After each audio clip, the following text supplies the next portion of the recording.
Hello and welcome to your online lecture for the course Anatomy and Physiology. In today's lecture we're going to be covering fluid and electrolyte balance. Normal values for total body water expressed as a percentage of your total body weight are going to be discussed on this slide. The extracellular fluid, we'll talk about what these two terms mean on our next slide, but the extracellular fluid is going to range between 15 and 30%. The intracellular fluid between 35 and 45%, totaling anywhere between 50 and 75% of the total body weight. And some of these differences that occur are because of different ages. It can be because of different fat content of the body, and even gender can impact, and you can see that here by looking at the water percentage of an adult male versus an adult female. And you can also see how age is impacted with an infant, where infants have more water than adults do within their body from a relative standpoint. As you can see, when it comes to adipose tissue or fat cells, these contain the least amount of water, and women generally have higher body fat percentage and less skeletal muscle than men. Infants have low body fat percentage and less skeletal muscle. They have lower bone mass as well, making their overall body water content percentage higher. And just to repeat, total body water content then decreases with age, as you can see from an infant with 30% within our extracellular fluid and 45% within the intracellular, how it reduces with age. Functionally, the total body water can be subdivided into two major fluid compartments that we call the extracellular fluid and the intracellular fluid.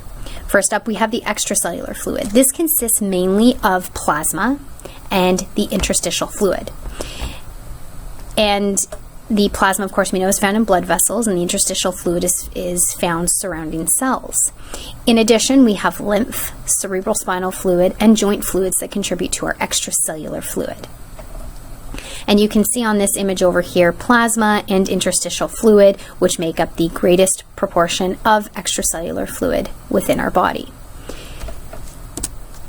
Next up is intracellular fluid. This really consists of the water that's found inside cells, and you can see that represented here, which represents the largest amount of fluid that is found is our intracellular fluid. Note the text here stating that the plasma and the interstitial fluid contain similar compositions, and we'll talk about this on our next slide. Plasma, as you know, is a component of whole blood made up of a lot of water. But what is interstitial fluid? This was a term that came up quite a bit in our urinary system lecture, and I introduced to you what the topic is. But what interstitial fluid is it's also known as tissue fluid. Tissue fluid is a solution that it bathes and surrounds the tissue cells, as stated on the slide. And as you can see in this figure, plasma and interstitial fluid, so here we have plasma and interstitial fluid, which we know are large components of our extracellular fluid, are almost identical in terms of their constituents when you look. There are slight differences, but they're very similar, especially when you compare it to the constituents of our intracellular fluid. The notable differences between blood plasma and interstitial fluid is that blood plasma contains slightly larger total in terms of a total number of electrolytes or ions. You can see there's more present compared to the interstitial fluid. But the big difference is that you can see that there's a greater amount of proteins, looking down here, that are found within the blood plasma compared to that of the interstitial fluid. And this difference exists because proteins generally don't cross capillary membranes, so they try to we want them to stay in high concentration within the blood plasma. So that really teaches you the importance of proteins within the blood. And an example of a protein that contributes to overall osmotic balance has to do with albumin, if you recall. Next up is a term called milliequivalent. This is a unit of measurement of ionic charges in a solution, and it can accurately measure the physiological combining power of an electrolyte solution. And it's based on milligrams per 100 milliliters of a solution. If I was to reword that, I could say that concentrations of electrolytes are oftentimes expressed as milliequivalents. So per liter, which is an expression, as I already mentioned, of the chemical combining power of the electrolytes within a fluid. And that's represented by this scale here. Let's talk more about the electrolyte in-body fluid compartments. This illustration compares the individual electrolyte and as well as positive and anionic charged ions within the three fluid compartments. And I should point out that plasma and interstitial fluid, remember, are collectively part of our extracellular fluid. And let's point out some of the most abundant ions in each fluid. And this is important to know because the ion concentration or the structural makeup of each component determines its function, so what it's able to do. Within the intracellular fluid, so we're looking at the yellow bars, you can see that intracellular fluid is highest in potassium. You can also see that intracellular fluid is lowest in calcium, and that's actually also true of extracellular fluid. Extracellular fluid, now we're looking at the pink and blue bars, is highest in sodium as well as chloride. And as I already mentioned, lowest in calcium. Actually, calcium is really low or negligible in both the extracellular fluid and the intracellular fluid. But I'd also like to point out how little potassium there is within our plasma and interstitial fluid. The cardinal principle of fluid balance is that the total volume of water entering the body normally equals the total volume leaving. In short, fluid intake normally or should equal fluid output. And we'll see this on a chart on the next slide. But this image here outlines the portals of entry of water and the portals of exit. So we'll look here, for example, that in terms of intake, foods that are high in water are going to be ingested and contribute to water within our hydration within our body. Of course, ingested liquids, in particular water or high water drinks. Tissue catabolism, if you recall back to the breakdown of tissue and the breakdown of cells, each cell produces water as it catabolizes food. So as the food you eat breaks down, one of the byproducts is water, and that contributes to hydration. And then methods of output or exit include our lungs, so we breathe out the expired air, there's water vapor.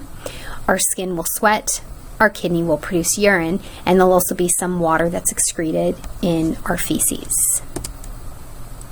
Under normal conditions, homeostasis of the total volume of water in your body is maintained or restored mainly by mechanisms that are going to be adjusting two things. One, how much urine we produce, and two, how much fluid we intake.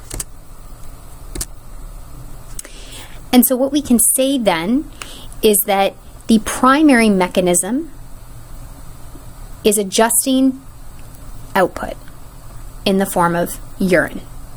So body water is maintained primarily by adjusting output or urine volume. Whether we output less or we put out less, we produce less urine, or we reabsorb fluid. And then secondarily, by mechanisms that adjust fluid intake. So our signal to drink water when we're thirsty, to rehydrate. Okay, so again, the blanks here should be mechanisms that adjust urine volume and secondarily mechanisms that adjust fluid intake. And just to describe the basic feedback loop here, if there's some factor that causes us to lose water, such as excessive sweating, certain things are going to happen, such as total volume of water in our body decreases. We have a reduction in saliva production. So this is the process of, you could consider this the secondary means by which we're trying to maintain homeostasis within our body, our body will naturally decrease the secretion of saliva, and it does this to promote a dry mouth and therefore thirst, which forces you to intake fluid, which then restores your body to homeostasis.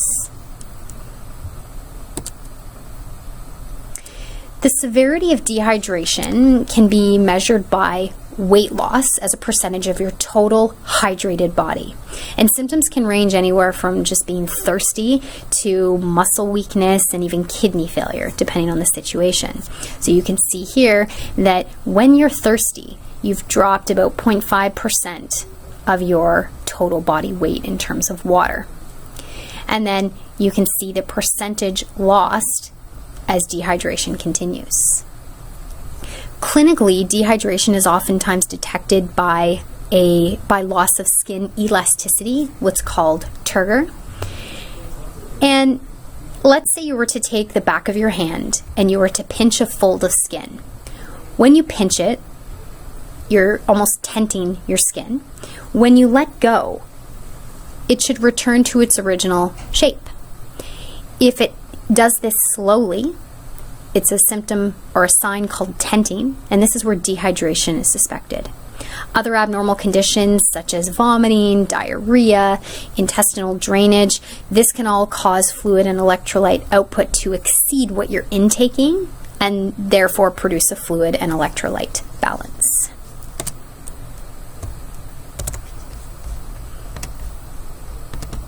Let's speak for a few minutes about osmoreceptors, which contribute to body water homeostasis. Osmoreceptors are cells that are able to detect an increase in solute concentration, or what we would call osmolarity, within our extracellular fluid caused by water loss. And there's two types that we will speak about. But I'd like to introduce to you brain osmoreceptors. You've heard of the hypothalamic osmoreceptors that contribute to antidiuretic hormone secretion, but we also have subfornical organ, or SFO, osmoreceptors. And these send signals to two different locations that will be discussed on the next slide. Research has shown that the nerve cells located in the roof of the third ventricle of the brain, in a structure called the subfornical organ, acts as a critical regulator of fluid homeostasis. Let's now talk a little bit more about the details of how this actually works. If there is a decrease in total body water, this is going to be indirectly detected by some structures that you're already aware of. Remember, when total plasma reduces, total water volume of the plasma, it's going to reduce overall blood volume, which is going to reduce our blood pressure. This is detected by atrial baroreceptors, which then trigger the hypothalamus to release ADH, which is going to allow for fluid reabsorption to bring our blood pressure back up. That should be a refresher. We also spoke in class about the juxtaglomerular cells that are found in the distal convoluted tubule that will detect changes in pressure of the afferent arteriole, which will then, when there's a decrease in pressure, it will activate the renin-angiotensin-aldosterone system, which is done because of the release of renin from these juxtaglomerular or JG cells. If an increase in sodium concentration is detected, so we have total body water loss, making the presence of sodium higher. It's more concentrated now because of loss of water. This will be detected by a few different structures already introduced to you on the last slide. We have hypothalamic osmoreceptors that are going to release ADH, encouraging renal reabsorption, so taking up more water. And then we have the subfornical organ osmoreceptors, and there's two different targets. First of all, there's the hypothalamus, which contributes to ADH secretion, but there's also the target of the cerebrum. And this is what gives you that conscious awareness that you're thirsty, and it creates a behavioral change. So it signals the reduction in saliva production, the mouth becomes drier, and then you know that to make that better, you will have some sort of fluid to drink. So in summary, we can say that with dehydration, with total body water loss, the osmolarity of our blood is going to increase because we've lost water, and now the solutes they're more heavily concentrated within that area. And then of course the opposite is true with overhydration. And that was referring to a decrease in total body water. If there's an increase in total body water, which we've already discussed, we're going to get atrial stretching, which is going to cause atrial natriuretic hormone to be released. This is stretching, of course, of the atrial walls or the cardiac cells, and this will cause an increase in renal function, trying to increase urine output so that you can reduce blood volume and subsequently reduce blood pressure. This is a summary for your own view. This here, discussing what I just mentioned about when you have an increase in plasma volume, it can lead to an increase in blood pressure, which causes that atrial stretching, which signals the release of ANH. And the specific effects that it has is that it's going to increase glomerular filtration rate, trying to get rid of excess fluid. And it's also going to reduce the amount of sodium ions that we reabsorb through the proximal tubule. So there's this constant need to balance salt and water within the body. Now we're going to talk about the regulation of water between plasma and the interstitial fluid. First, we're going to discuss the different types of pressures that contribute to the movement of water from the blood into tissue. And those types of pressures are called hydrostatic pressure and colloid osmotic pressure. Hydrostatic pressure is the pressure exerted by a fluid. And we spoke about this in our urinary lecture. This fluid pressure can be present within the blood vessel, so here, but it can also be present within the interstitial fluid. So it's the fluid, regardless of where it is, that is applying pressure to the wall.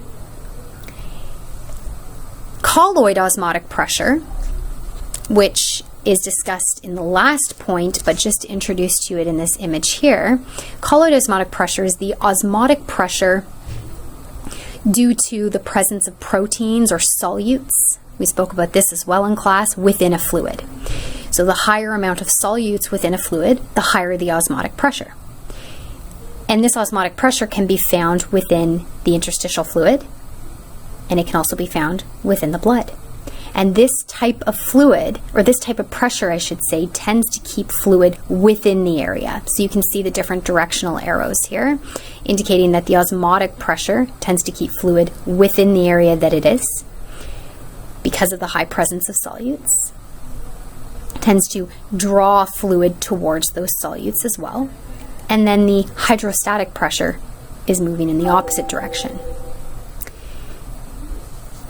Let's talk about the individual ones now. There's two types of hydrostatic pressure.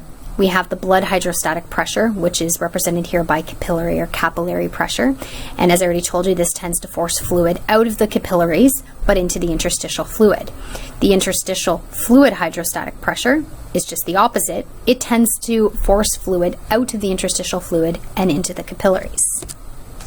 The colloid osmotic pressure is the pressure due to proteins or solutes that are present within a fluid.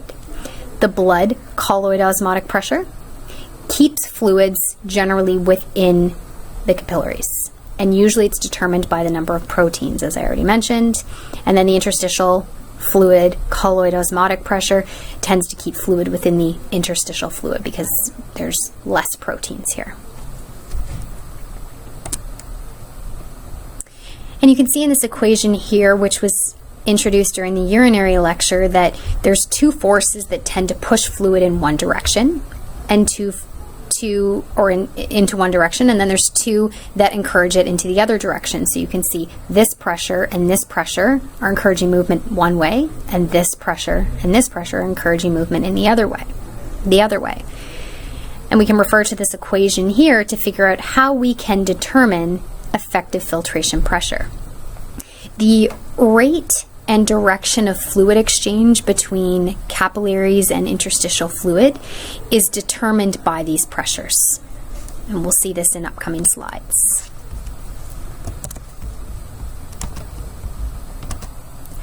As just discussed, movement of fluids and electrolytes between plasma and the interstitial fluid are caused by hydrostatic and colloid osmotic pressure. And I'll point out what's important for you to know in this image. Here you can see the arterial end of a capillary and you can see the venous end of a capillary. This around here is the tissue, and you can see that's represented as the interstitial fluid. And we also have a blunt-ended capillary, which we know, a lymph capillary, which we know picks up any excess fluid that the venous system doesn't pick up to an extent.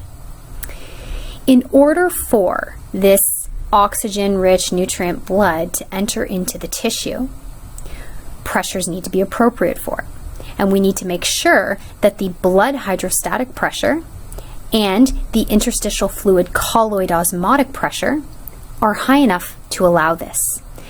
These values are what will encourage the movement of fluid from the artery or the arterial into the interstitial fluid. And if we add up those numbers, so those again are encouraging movement in this direction, we end up with 35 millimeters mercury. The pressures are given here. You don't need to know the exact pressures, but you need to understand some of the relative changes. What we're then going to do is take the numbers or the pressures that work in opposition to what we're trying to do. So the pressures that are working to push fluid in the opposite direction, essentially, and we end up with 26, adding these numbers up here. And when we subtract the pressures that work against the pressures that are trying to move fluid out of the arterial, we end up with 9. And what you need to take from this effective filtration value is that it's a positive number. And it's this positive number that's going to encourage the movement in the direction that we want it to go. That positive number is going to encourage what we call filtration at the arterial end of the capillary. So movement of blood or fluid into the interstitial tissue, interstitial fluid. What you can see happening though is as we move from the arterial end of the capillary into the venous end of the capillary, there's a change in pressures. Our blood hydrostatic pressure goes from 35 to 15. So you can see there's a 20 millimeter mercury difference between the blood hydrostatic pressure, or the pressure that the blood or the fluid exerts against the wall of the capillary at the level of the arterial, compared to that at the venule. And so when we do the same calculation and we add up the blood hydrostatic pressure and the interstitial fluid colloid osmotic pressure, we end up with 18. So it's less than the 35. We then add up the other pressures. So these are the pressures that are encouraging the movement in the opposite direction from the interstitial fluid into the capillary. And we end up with a negative number. And that negative number is going to encourage absorption of what's in the interstitial fluid back into the venous end of the capillary. And so when we look on the next slide, I'll remind you that as blood moves along the capillary, from the arterial end to the venous end, the blood hydrostatic pressure decreases by 20 millimeters mercury. And you can see that on this last image. As we move along, it's going from 35 to 15. And all the other pressures stay relatively the same. So our effective filtration pressure then is shifting from positive 9 millimeters mercury, which promotes filtration, as I already mentioned, to minus 8 millimeters mercury, which promotes absorption.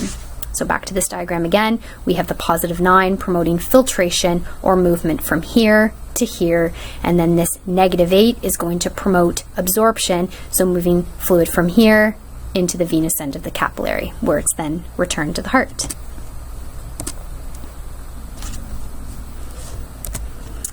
Okay, just a little bit more about effective filtration pressure. We have the calculation back up here on the slide.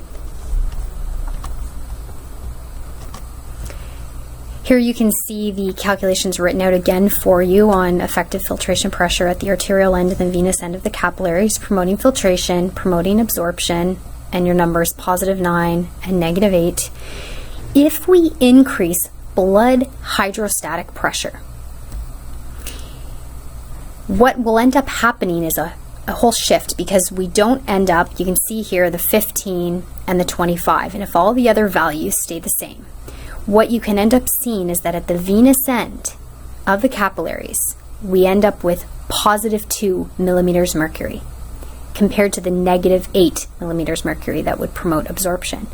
Now that we have a positive number, all of a sudden, instead of getting effective absorption, we're ending up getting filtration. And so we end up with fluid moving out when it's not supposed to. So going back to this image here, we end up having, instead of fluid moving in as it should, we have fluid moving out. So we continue to have filtration at the venous end of the capillary, which is not normal. And that can lead to swelling, so excess fluid within the interstitial fluid that is not supposed to be there, and it's too much to be picked up by our lymphatic system. And it can lead to a condition, as I said, called edema, as well as this here is demonstrating pitting edema, which is where there's enough fluid there that when you apply pressure to it, it leaves a pit from if you're using your thumb. We'll talk for a moment about edema. Edema is really a classic example of this fluid imbalance that I was just speaking about, and it can be defined as the presence of an abnormally large amount of fluid in the interstitial tissue spaces of the body. So I should have more clearly said on the last slide that the fluid ends up getting stuck intercellularly, so in between cells. And this condition can be caused by a variety of different issues, but it's factors that govern the interchange between blood plasma and the interstitial fluid compartments, as discussed on the previous slide. And so what we end up with is edema, so larger volume than we should normally have. That's really stuck where it's not supposed to be. And it's this hydrostatic pressure, as I mentioned earlier, within the blood that can increase, which can end up causing more water to filter out of the blood into the interstitial fluid. And that leads to larger amounts of volume in the interstitial fluid than is considered normal, which can become very uncomfortable clinically. Now we're going to talk we're talking a lot about the extracellular fluid. We're going to speak about intracellular fluid for a few moments, and that's the fluid that's within the cells. Intra is within your cells. Osmotic pressure is influenced in large by proteins that are found within the cell, within the intracellular fluid. And these proteins are too large to actually diffuse out of the cell through the cell membrane. The colloid osmotic pressure is also directly related to the electrolyte concentration gradients that are maintained across cell membranes. So how much water is in the cell is dependent on the proteins, but also on the electrolytes. And so as it states here, water moves by osmosis, but it's influenced by proteins and the transport of different ions. And this image is just a larger image of what I just discussed. Now, if for any reason conservation of body sodium is required, so if we need more sodium, the normal kidney has the ability to end up essentially secreting a sodium-free urine. So our body urine that's produced is virtually sodium-free, and this is really considered to be the kidneys are considered to be the chief regulator of this. And this, as you know, is under the influence of antidiuretic hormone as well as aldosterone. So for the blank here. Chloride is the most important of the extracellular anions, and it's almost always linked to sodium. Generally, we ingest these two together. We ingest sodium chloride together.